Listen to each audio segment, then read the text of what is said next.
Anna DMK ICU இருக்குதான். Anna DMK ICU இருக்குது, திமுக தான் ஐசியூக்கு போயாச்சு. நான் ஏற்கனவே சொன்னேன், ஒரு பேஷண்ட் ஒரு ஆபத்தான நிலையில் இருக்கும்போது அவருக்கு வெண்டிலேட்டர் வைப்பாங்க.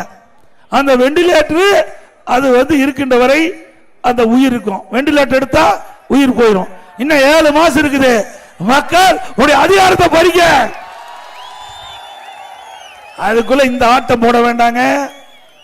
ஆக மக்கள் தான் எஜமானர்கள், மக்கள் தான் நீதிபதிகள். அவள் நினைத்தால்தான் ஒரு ஆட்சிக்கு வர முடியும், ஒரு ஆட்சியை இறக்க முடியும். உண்மைதானே?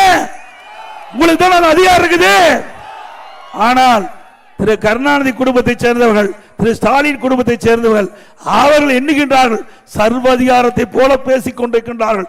ஏதோ தனக்கென்று தனி செல்வாக்கு இருப்பதை போலவும் மக்களை பற்றி கவலை இல்லாம பேசிட்டு இருக்கிறாங்க. எங்களை பொறுத்த வரைக்கும் மக்கள் தான் எஜமானர்கள், மக்கள் தான் நீதிபதிகள்.